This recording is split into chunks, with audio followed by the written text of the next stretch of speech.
هو أنت اتجننت؟ حتى أنت؟ ده أنت صاحب ابني، ما ينفعش كده. إيه اللي أنت بتقوله ده؟ خرطوم نار ودمار بصراحة. يا جماعة، أنا ما كنتش متوقعة أبداً إن ده ممكن يحصل ليا. صاحب ابني اللي بندخله بيتنا عادي جداً، ابني يروح يجيب له حاجة من بره وبعد كده يقول لي أنا زي مامتك، ما تقوليش كده تاني. لا والله، ما ينفعش كده خالص، مستحيل، مش ممكن. وبعد شوية يقول لي أنا عايز أكل بطيخ، هو بيحب البطيخ الكبير. اللي حصل ليا عمري ما كنت أتخيله. يا لهوي، يا خرابي على اللي حصل لي وعلى اللي جرالي في اليوم ده. اسمع القصة للنهاية واوعى يفوتك كتير.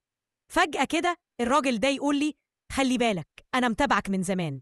بيقول لي كده بوش مكسوف، بيقول لي أنا كنت بمشي وراكي من بعيد، لما شفتك صدفة في الشارع كنتي جاية مع ابنك وهو قال لي دي ماما أهي خارجة، ومن ساعتها بصراحة قلبي وقع. البطيخة كانت حلوة وانتي كلك على بعضك أحلى. قلت له وبعدين يعني تقصد إيه؟ قال لي من يوم ما شفتك مش قادر أنساكي. أنا باجي أذاكر مع ابنك مش علشان المذاكرة، أنا بتحجج، أنا باجي علشانك انتي، أصلك بتوحشيني.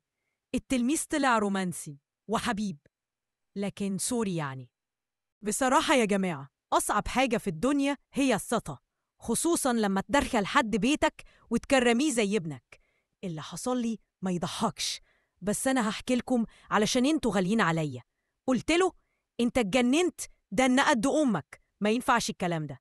أنا اسمي إلهام، عندي 48 سنة، اتجوزت من 10 سنين، ومن وقتها وأنا عايشة لوحدي مع ابني. أنا بحب ابني جدا ونفسي أشوفه أحسن واحد في الدنيا، وعلشان كده كنت دايما أجيب له مدرسين، بس هو كان دايما يقول لي يا ماما أنا ما بحبش المدرسين، مش بفهم منهم أي حاجة. قلت له طيب شايف إيه الحل؟ أنا عايزاك تنجح وتبقى مهندس أو دكتور. قال لي خلي صاحبي أيمن هو اللي يذاكر معايا. قلت له ماشي يا حبيبي، هاتوا يذاكر معاك هنا في البيت أحسن ما تذاكروا بره. وزعلا كنت بعملهم كل حاجة، أكل، عصير، شاي، نسكافيه، حتى من غير ما يطلبوا كنت أروح أوديها لهم، لأنه صاحب ابني يعني زي ابني التاني. بس اللي حصل عمري ما تخيلته. معقول الثقة اللي اديناها لي يردها بكده؟ إزاي يتجرأ؟ إزاي يقول كلام بالشكل ده؟ قلت لازم أوقفه عند حده. لكن تعالوا نعرف القصة من أولها. ابني حتى استغرب، قال لي في إيه يا ماما؟ إيه اللي حصل؟ هو أيمن عمل حاجة؟ اللي اسمه أيمن ده عنده 17 أو 18 سنة.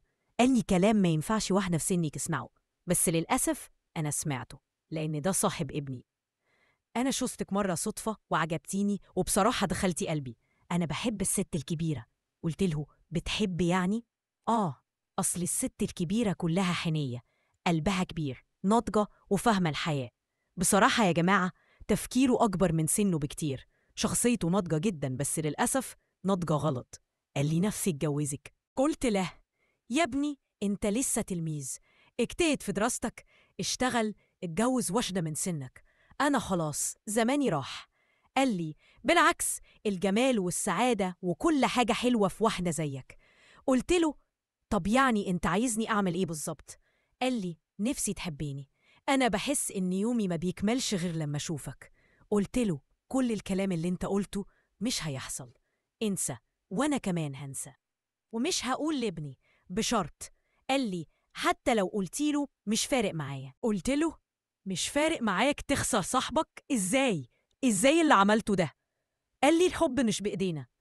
قلت له طب خلاص مش هقول لابني بس بشرط: 1 ما تجيش عندنا تاني، 2 تبعد عن ابني، 3 تشد حيلك في دراستك، تتجوز واحدة من سنك وتعيش سعيد. قال لي كل ده هستنى، مفيش دخان من غير نار، بس للأسف لسه بيجي عندنا ولسه بيبصلي نظرات مش كويسة. أنا مش عارفة أعمل إيه ولا أتصرف إزاي، هل أقول لابني ولا خليها في قلبي؟ انتوا شايفين إيه؟ ساعدوني، وشكرا ليكوا يا حبايب قلبي.